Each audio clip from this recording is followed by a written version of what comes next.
Boa tarde, galera, chegando a segunda edição do Papo Forte, porque aqui o papo é muito forte. Falamos de música, de poesia, da cultura de forma geral e recebemos as pessoas que constroem a história cultural da cidade mais bonita do Brasil, a ilha mais encantada, a ilha de magia, São Luís do Maranhão.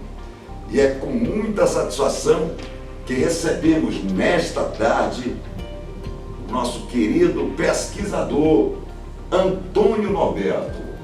Antônio Norberto nasceu em Pentecostes, lá no Ceará, e acabou deixando o coração aqui nas terras de São Luís do Maranhão.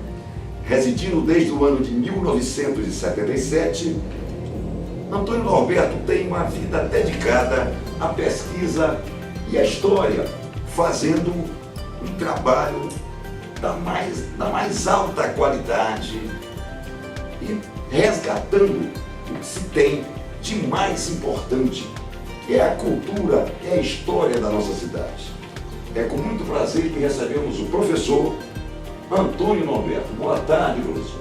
Boa tarde, meu amigo. É uma satisfação estar aqui com você, que tem um papo muito gostoso, tem um papo forte, realmente, você conversa bem, tem muito conhecimento. A Amélia também aqui do Forte conversa bem, tem um papo que, inclusive o público também, os monitores têm um trabalho muito bom também aqui ligado à história. Então eu estou feliz de estar no local que se fala e se respira a história. A parceria com o Antônio Norberto é desde a inauguração do Forte. Já esteve conosco aqui, a exposição, né? Palestras, teve a exposição, a França Quinocial, que esteve conosco durante um longo período.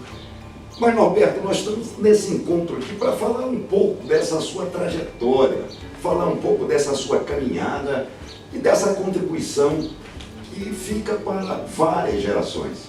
E essa paixão pela história é fazer com que a gente se conheça através dos caminhos, dos passos que foram construídos pelos nossos antepassados. Antônio Norberto tem como formação o curso de História, né? Historiador. Esteve como professor na rede pública e também na rede privada por algum tempo.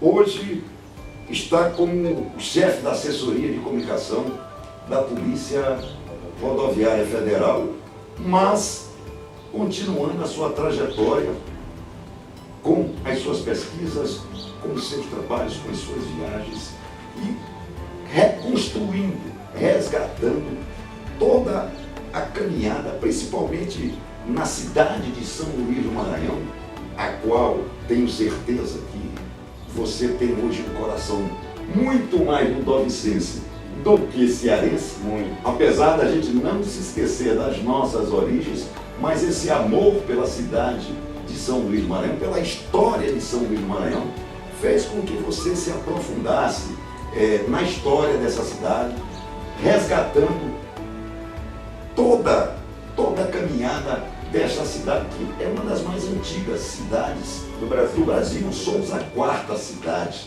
mais antiga do Brasil, quer dizer, a história de São Luís está ali no início, na origem da construção desse nosso querido Brasil, do nosso país. Né?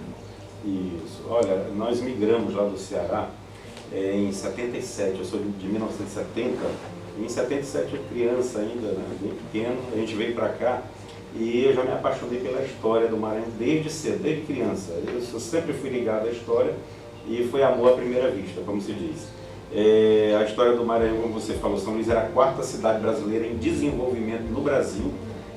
Só perdia para Rio de Janeiro, Salvador. Rio de Janeiro, capital do Brasil na época, Salvador, antiga capital do Brasil, e Recife, capital da Nova Amsterdã, capital dos holandeses, que botaram ela para cima, e depois São Luís, capital da França Quinocial, Atenas brasileira.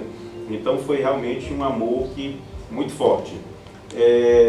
A gente sempre fala que a nossa influência ela é muito estrangeira, a influência do Maranhão, ela é uma influência muito forte e isso está na alma, está na minha alma, de valorizar a presença estrangeira no Brasil, não só no Maranhão, porque é a nossa riqueza. Então eu vim para um lugar que tem muita história, a história do estrangeiro está aqui. Eu falo por que a história do estrangeiro, e aí incluo Portugal também, porque foi o estrangeiro quem trouxe o conhecimento e a ética. Quando nós vivíamos assim numa barbárie, né, na época a gente às vezes faz uma visão muito romântica do índio e tal, mas existia muita barbárie, as tribos matavam, dizimavam a outra, veio o europeu trazendo a civilização, né, e outros povos também. E aqui no Maranhão vieram os franceses, que foi o supra-sumo da civilização. Os franceses aqui eles tinham leis protegendo os nativos, eles tinham uma parceria que deu certo, eles preservavam as comunidades indígenas, eles deram um show de civilização. Só fazer o primeiro conjunto de leis das Américas já pagou o ingresso. Mas eles foram além. Primeiro mapa do Maranhão é francês, segundo mapa do Maranhão detalhado é holandês, de Frankfurt, de 1641. No Brasil você vê sempre isso, os estrangeiros fazendo os mapas, os estrangeiros escrevendo os livros. Quem escreveu a primeira literatura do Maranhão? Meu patrono, Claude Abbeville, o padre francês Claude Abbeville. Estive agora em outubro visitando, dia 1º para o dia 3 de novembro, visitando a cidade dele, lá na França, cidade de Abbeville, começando a pesquisa e está precisando resgatar melhor a história dele. Escreveu o livro História da Missão dos Padres Capuchinhos. Logo em seguida, o amigo dele, que era o superior da missão, o padre Yves Devray, escreveu uma outra maravilha, que é Viagem ao Norte do Brasil. Lá no Rio de Janeiro, André TV e Jean Delery protestante, André TV católico, tiveram uma briga ali, um desentendimento entre eles, foi parar nos livros, né? E por isso que a França Antártica não deu certo, diferentemente da França equinocial, que se vivia em paz, digamos assim, apesar da força, da briga das religiões, e o que não se resolveu na Europa não se resolveria aqui. Mas, se você for observar, os primeiros mapas do Brasil são atribuídos aos estrangeiros, trouxeram o conhecimento e a ética para o nosso país. Interessante, Norberto, é que os antigos, ainda na minha época de adolescência, eu escutava alguns dizer que São Luís era para ser uma cidade bilíngue. Teve tudo para se tornar um Canadá na América do Sul, por causa dessa influência francesa em terras maranhenses, né? O que aconteceu para que a gente não chegasse Nesse estágio. A esse estágio, que eu acho que seria muito importante, seria muito interessante para a cidade, porque nós tivemos todas as possibilidades de ser uma cidade bilíngue, com português e com francês. Com francês. Mas nós chegamos quase nisso, porque aqui os bailes, os saraus no século XIX, boa parte deles era em francês. Se falava em francês, as matrículas nas escolas, disparado era francês, a língua estrangeira. O inglês lá embaixo, o francês lá em cima. Existiam aí vários outros indícios que mostram para a gente como era aquele século XIX. As pessoas comuns que se sentiam fora do circuito europeu, digamos assim, elas tinham crítica. Então existia uma crítica contra os ingleses, por exemplo, que os ingleses eram muito fortes, os ingleses vendiam conforto no Maranhão. Então existia uma crítica assim, não se pesca mais aqui, não se pode mais pescar, que eu já soube da notícia que os ingleses comprou o mar. Então era a crítica aos ingleses, e tinha a crítica aos franceses, ao galicismo, né, ao francesamento da cidade no século XIX, que dizia assim: o tremol já é console, tete a tete é canapé, etagé as prateleiras, dança a noite a sua rede, chamam sutacha a tracinha, a seda branca fulá, chamam passa-meneria ao mais pequeno alamar.